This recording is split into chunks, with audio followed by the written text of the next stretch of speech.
Саламатсыздар ма достар? Менің аты жөнім Спанкулов Маулен, Спанкулов заңгерлік компаниясының негізін қалаушысымын. Бүгінгі біздің видеомызда сіздерде Көке, Тенгоға байланысты қарыздарыңыз болса, осы видеоны сізге арнайтын боламыз. Неге десеңіз, ең біріншіден осы видеода біз Көке, Тенголардың договорларын, яғни келісім шарттарының барлығын толық ашып сіздермен талқылайтын боламыз. Ал енді осы видеоға көшейік. Осы негізі менің бір клиентім 30 сентябрь күні Көке KZ-тен бір микрокредит алған болатын. Сол микрокредиттің договорын сіздермен негізі толық оқып, ашып танысатын боламыз. Ал енді осы кісінің негізі договорын қарайық. Міне Көке KZ-тің договоры 30 сентябрь 2020 жылы жасалған договор. Осы жерде ең басты көңіл бөлетін заттарды мен сізге қазір кезде айтып кететін болам. Бұл мысалы шарттың жасалған күні 30 қыркүйек 2020 жыл. Содан кейін бар достар қарасаңыздар, ТО микрофинансовая организация кредитум деп тұр. Мен сіздерге алдыңғы видеоларда айтып кеткендей, микрофинансовая организация деген негізі атты көретін болсаңыздар, бұл микрокредиттік компания лицензиясы бар, заңды түрде жұмыс істейтін ұлттық банкте тіркелген микрокредиттік организация болып есептеледі. Мына жалпы шарттарға келетін болсақ, бірде бірінші пункттар, бұл негізі бір жай ғана шаблон, бұған негізі көңіл бөлмесеңіздер болады. Екіншісі, бірде екінші пункт. Бұл жерде осы кісі қанша теңге алды? Яғни 100 мың теңге. Осы туралы жазылады. Мысалы, сіз 130 алсаңыз, осы 130 болып тұрады осы жерде. Бірде үшінші пунктқа келетін болсақ, бұл жерде негізі бұл микрокредит сумасын қанша күнге алды және қанша күнде қайтаруға міндетті, сол туралы жазылған болатын. Бірде төртінші пунктқа келетін болсақ, және бірде бесінші пункт, бұлар негізі шаблонды түрде жазылып кеткен, бұған негізі көңіл бөлмесеңіздер де болады. Астыға түсейік. Бірде алтыншы пункт. Егер де сіз сол 100 мың теңгені алып, осы 5 күнде қайтаратын болсаңыздар, ешқандай осы, яғни бір сөзмен айтқан кезде уақытылы төлесеңіз, сіз үстінен тек қана 14.600 теңге ғана қайтаратын боласыз. Ал егер сіз оны уақытылы төлей алмасаңыз, өздеріңіз білетіндей бірге бір сіздерге қосылып кетеді. Содан кейін бар достар, бірде 10-шы пунктқа келетін болсақ, бұл жерде негізі сіздерге пеня, штраф дегендерді олар қоса алады. Яғни өздеріңіз білетіндей, бір күнде маған 500 теңге, бір күнде 1000 теңге қосылып кетті дегендей, осы жерде бірде 10-шы пунктта осы жазылып кеткен. Яғни 100 мың теңгенің 0,5% 500 теңге, күніне 500 теңгеден 90 күн сіздерге қосуға олардың құқықтары бар. Содан кейін, бірде 11-ші пункт. Бұл жерде не туралы жазылған?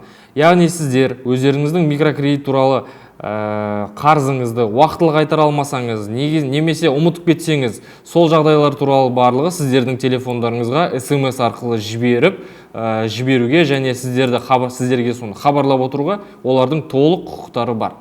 Содан кейін барып екінші пунктына келейік. Передать задолженность досудебное взыскание и урегулирование коллекторскому агентству. Бұл дегеніміз не? Яғни сіздердің қарыздарыңызды, бұлар өздерінің досудебный отделдарына, содан кейін барып коллекторларға беруге олардың құқықтары толықтай бар. Үшінші жағдай. Передать данные о невозврате микрокредитов в кредитное бюро. Осы ең қызық жағдай. Өйткені, мысалы, өздеріңіз білетіндей, кредитное бюро деген бар, кредитное историяларыңыз бар. Кредитное историяларыңызды бұзуға осы жерде олар негізі заявление жазып, сіздердің осы микрокредитіңізді уақытылы қайтармағаныңыз туралы заявление жіберіп, сіздің историяларыңызды бұзады. Төртінші жағдай. Сіздердің келісімінсіз, олар негізі сіздерге айтпай, сіздерге тек қана жай ғана бір уведомление жіберіп, сіздер келіспесеңіз де, келіссеңіз де, бұлар негізі коллекторларға, содан кейін бар банктарға, басқа микрокредиттік қаржы ұйымдарына сіздердің қарыздарыңызды сатып жіберуге толықтай құқықтары бар. Кейінгі жағдай, тағы бір қызық жағдай бар осы договорларда. Бұл, мен сіздерге қазір айтып кетем, 4.4.4 пункт. Бұл жерде негізі микрокредит беру құпиясын сақтау.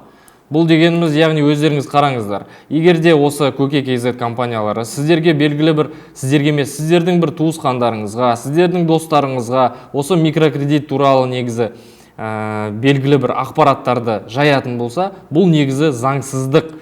Осыны негізі қолдана отырып, сіздер негізі микрокредитный организациясының өзін сотқа берсеңіздер, немесе ұлттық банкқа өздеріңіз заявление жазып, арыз тастасаңыздар болады. Содан кейін тағы бір қызық жағдай достар, соттылық дегеніміз бар. Яғни сіздермен осы микроқаржы ұйымдарының ақшаларымен белгілі бір даулар туып жатса, сол қай жерде негізі сот процесі болады, сол жағдай. Бұл негізі бізде алтта екінші пунктта жазылып кеткен. Яғни, егер тараптар келісімге келе алмаса, осы шартқа қатысты барлық шешілмеген дауларды микроқаржы ұйымдары орналасқан жердегі Қазақстан Республикасының сот органдарында Қазақстан Республикасы заңнамасының талаптарына сәйкес қаралуға жатады. Ол дегеніміз, мысалы қараңыз, сіз микрокредит қаржы ұйымының қай жерде орналасқаны осы шарттың ең астыңғы жағында жазылады. Яғни, мысалы, міне, Қазақстан Республикасының Алматы қаласы Алмалы ауданы. Бұл дегеніміз, сіздер осы Алматы қаласының Алмалы ауданының сотына жүгіне аласыздар, егер сіздер мен микроқаржы ұйымдарының арасында белгілі бір даулар туындап жатса. Достар, сіздерге осы микроқаржы ұйымының, яғни Көке KZ-тің осы договорларының ең маңызды, ең қызықты жерлерін сіздерге көрсеткен болатынмын. Алайда, егерде сіздер Көке KZ-тан 100 мың теңге алып, ол 201 мың теңге болып кеткен жағдайда, сіздер негізі сотқа жүгіне отырып, ол шартты негізі заңсыз деп танысаңыздар болады. Осы 2020 жылдың шілде айынан бастап, осы микроқаржы ұйымына белгілі бір заңда өзгерістер енгізілген болатын. Ол дегеніміз, сіздер 50 МРП-дан аз алсаңыздар, яғни осы микрокредиттің суммасын, ол дегеніміз 138.880 теңгеден сіз аз алған сумма болса, ондай жағдайда олар сізге бірге бір ақшасын қоса алады. Ал егер де сіздер осы 50 МРП-дан көп алсаңыздар, яғни 138.880 теңгеден микрокредит суммасын көбірек алсаңыздар, ондай жағдайда сіздерге микроқаржы ұйымдар тек қана берілген микрокредит суммасының 30%-ын ғана үстінен қоса алады. Қазіргі таңда Көке және Тенго микроорганизацияларының тым қосып жіберген осы пайыздармен жұмыс істеп жатырмыз. Егерде сіздерде осы Көке, Тенголармен байланысты пайыздар бірге бір немесе одан да көп қосылып кеткен жағдайда, осы видеоның астына сілтеме қалдырып кетем. Сол сілтеме арқылы менімен байланысқа шығып, сіздердің проблемаларыңызды шешуге мен көмектесетін боламын. Ол жағдайда сіздердің қарыздарыңыздың пайыздарын түсіріп, азайтып, сонымен қатар графикқа қойып беретін боламын.